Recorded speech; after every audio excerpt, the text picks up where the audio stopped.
Now, this is a lot sort of different. Well, I think this is a lot better result.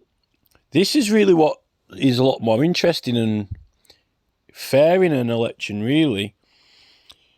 This, where the Lib Dems have won in this area, this Somerton Frome. So you've got this Christian People's Alliance 256, this Martin Dimmery Green 3944, which is, no one was getting 3,944. That's a really good number. That's well into the thousands. Liberal Democrat Sarah Dyke, she won with 21,187. This Peru Sevens Reform UK, so Reform UK, not Reclaim, 1,300 and odd. Neil Guild Labour, Labour only got 1,009. I don't think they even tried in that area though, because firstly, I don't think the Southwest is that keen on Labour, and I think that they will have done some sort of Tracy Brabeny style stunt with that Selby one. Although Selby's out in the countryside still, Selby is quite a nice place actually. I wouldn't have said it was, metropolitan or urbanised. I think they'll definitely done something with the campaign there. This Independent got 635. This Conservative got 10,179. But that's only half. The Tory Conservative got less than half of what the Liberal Democrats. So it wasn't even less than half. And then this UK Independence 275. There weren't actually that many people running in this one as in the one for Johnson's. Sarah Dyke's been elected. Now, if you think to the one in Johnson's constituency, I know that the sizes of these constituencies might be different, but I mean, 13k versus 13k, I mean, 10, 21, 26. I mean, this Liberal Democrat here has nearly pulled in as much as both the Conservative and the Labour put together in Johnson's constituency, whether people wanted to turn up or not. And if you think some people, didn't even bother voting for any of the minority ones or even bother turning up, that is absolutely something. I mean, 13k versus 13k, I mean, she's got 21. So she's literally wiped the floor with both of those in equivalent. And then, the Green Party actually, 3,000 is some thousand. I mean, in that one with Johnson's little constituency, the minorities weren't even getting 1,000. This Conservative 10, I mean, but it's still, like I say, it's still only half of the other. Now, it doesn't... there was 97 spoiled ballots not counted. Again, I don't know what 38 Degrees is playing at with their petitions, when they're just taking them down when you're not supposed to intervene. The turnout, 44.23%. So, again, well under half.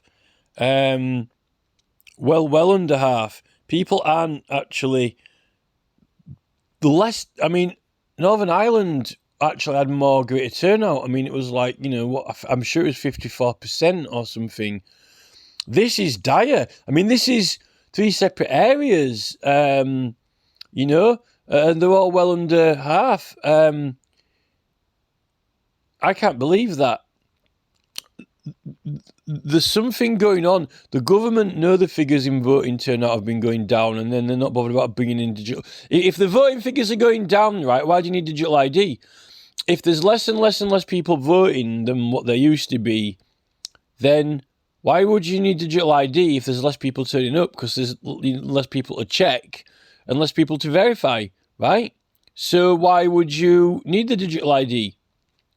Now, what's happening in Russia at the moment is they're doing all sorts of crazy laws, like, if you slag the army off, if you, don't support the army, they're going to, take people's nationalities away from them and say that they're not Russian, they don't belong to Russia anymore, just because they don't support the war or the army. That means that citizens are being militarised. If you don't support a political party, they're like, what happens in England if no one turned up, right? If no one turned up to vote in England, what government are you going to form, right?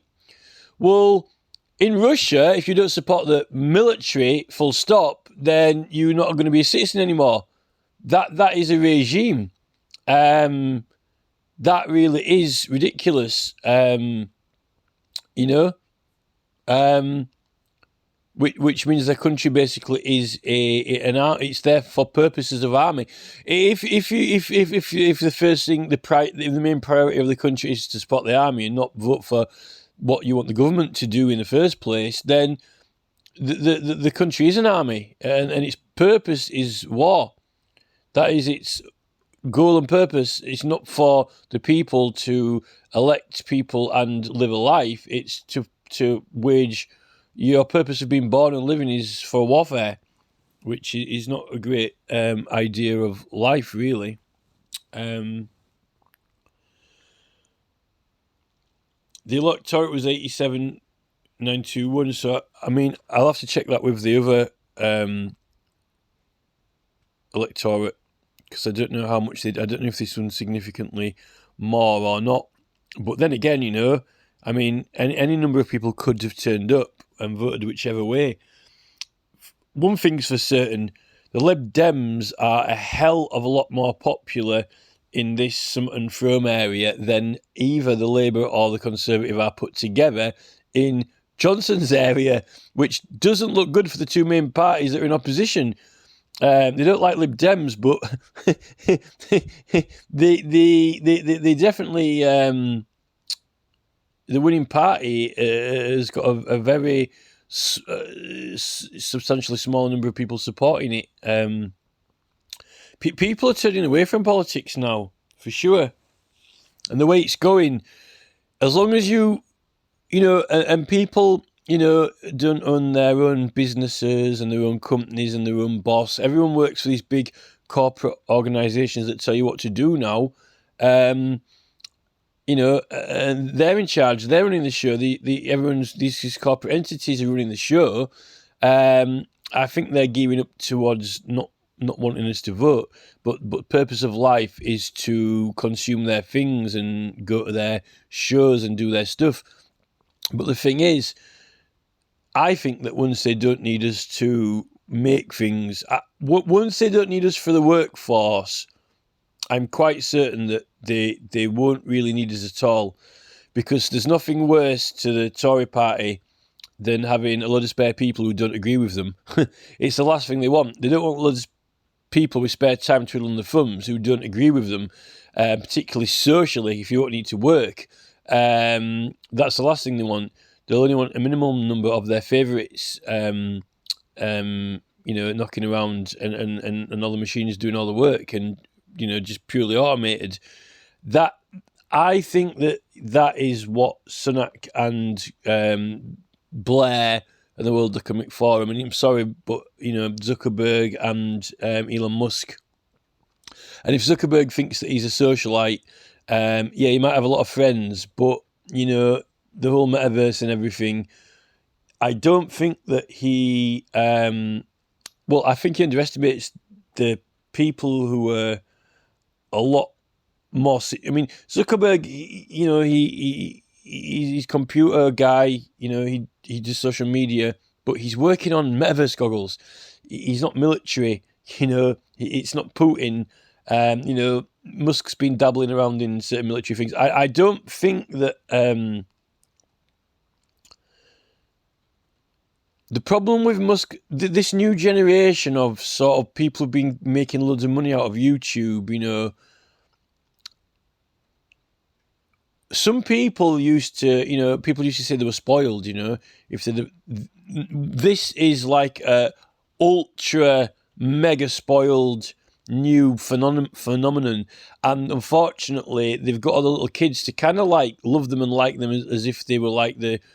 like when you were watching Philip Schofield when you were little, or, Blue Peter, you watch the TV and you got respect for these people, Open University and so forth. But now it's so like, oh, the cool guys, they've got the latest drink. And you see Philip Schofield and, BBC presenters didn't have adverts on there. You didn't go by like the Tony Hart drink. They did. I mean, you could get Morph and things like that. They had the... the herbs and things like that. But it wasn't like toys, but now not sort of like going into the foods and the drinks, and you know, it's, and now there's more of them, and everyone wants their own.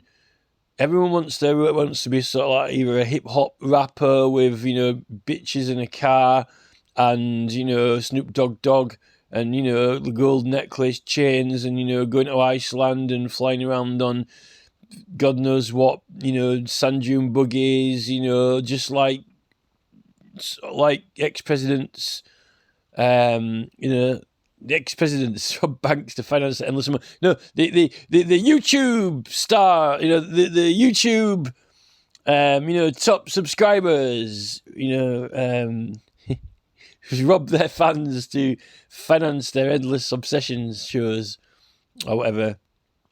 Maybe Mr. Beast isn't as bad, you know. I mean, he's been doing all those medical operations on people, making them see again. But then he's got all these rubbish drinks out in the shops. Why ain't he got like a health food stand in there or something? You know, some sort of like fresh nuts and seed bowl or something. You know,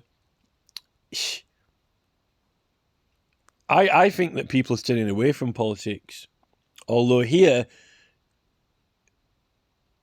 there's definitely no bare bones on this one, though. I mean, it's a lot more even. I mean, the turnout is not good, but there's a lot of these other parties got people who are interested in them and like them. Not all clinging to Labour and Tory. Maybe it's a city thing, but then again, you know, maybe we'll look at the Selby one's results.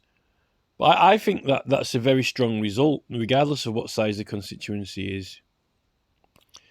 The turnout figures definitely aren't good. I think Vobes is winning as well. I think Vobes is like also winning as well. I was like, yes, Ed Davies won, and he's like, you know, done better than, you know, the Tories and Labour put together in Boris's constituency, Uxbridge. But Vobes hasn't done too bad as well. It's like, whoa, yes, we've got the voting numbers down well under half now. So to be honest, Ed Davies done well, really.